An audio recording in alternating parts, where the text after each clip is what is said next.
You're doing everything right.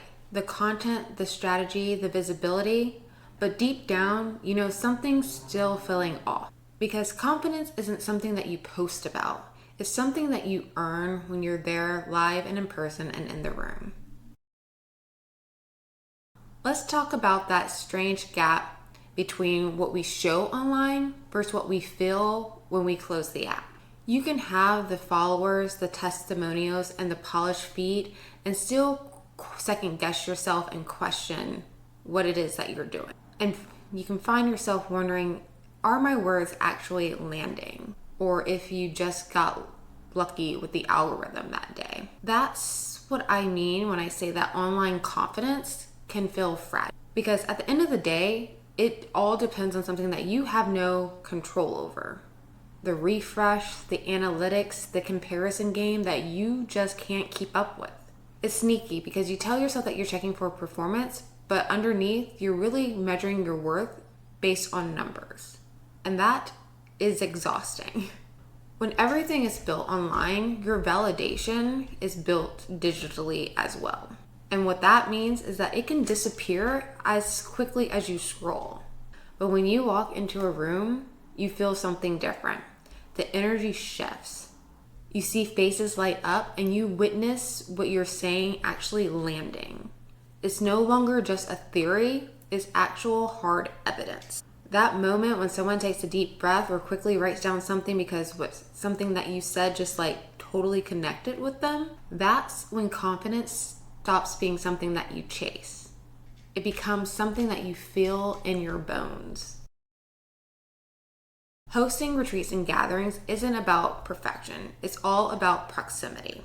You can't fake your presence in person, and that's exactly why it helps to build you. When you guide a room, you're no longer hiding behind edits and captions. You're leading in real time.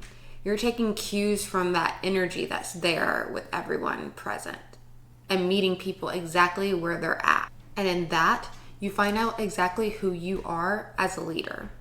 Every retreat, every workshop isn't just for your guests. It's for you as well. You learn what steadiness feels like.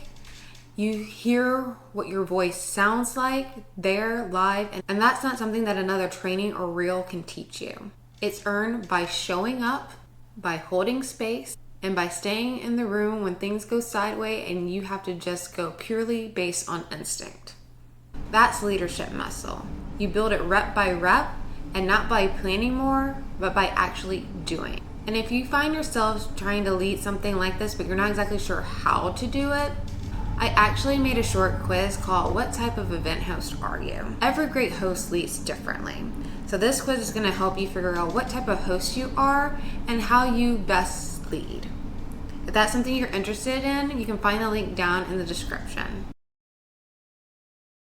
Now here's what I love about starting to build that leadership muscle that we talked about.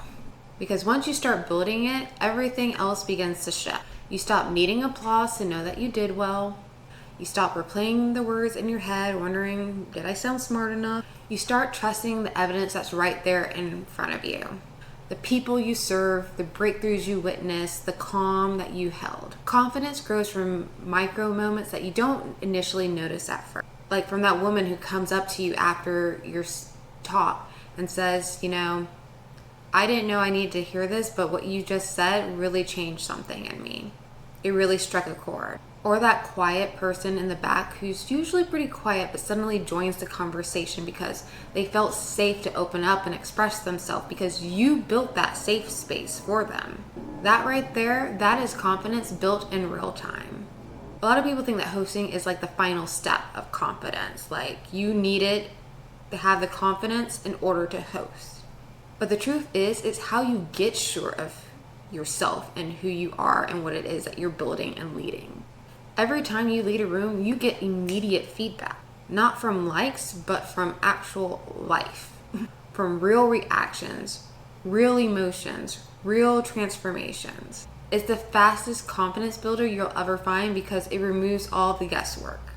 You don't have to wonder if your words land, you see them land. You don't have to wonder if you made an impact because you can feel that ripple in the atmosphere. That clarity from actually seeing your work, That helps to clear all the doubts in your mind. Once you've experienced that, you can't unknow it. You walk differently, you speak differently, because your confidence is no longer built on metrics, it's built on memory from that entire experience. And no, your retreat doesn't need to be flawless, it just needs to happen. Start small. Host a client day, a pop-up workshop, a small mastermind in a rented space or studio. Invite a handful of people you already know and see everything come to life outside of the screens. Confidence compounds. You don't need a crowd, you just need a room. Let me paint this for you. Maybe you have about 6 or 7 people all together in a rented space or like the corner of a co-working space. There's coffee on the table, Post-it notes scattered, and soft music playing in the background. Someone shares something vulnerable, and the whole room exhales. That's the moment when you realize this works. You're not waiting to become ready. You already are. The feedback isn't likes or metrics. It's that quiet thank you when everybody's starting to leave.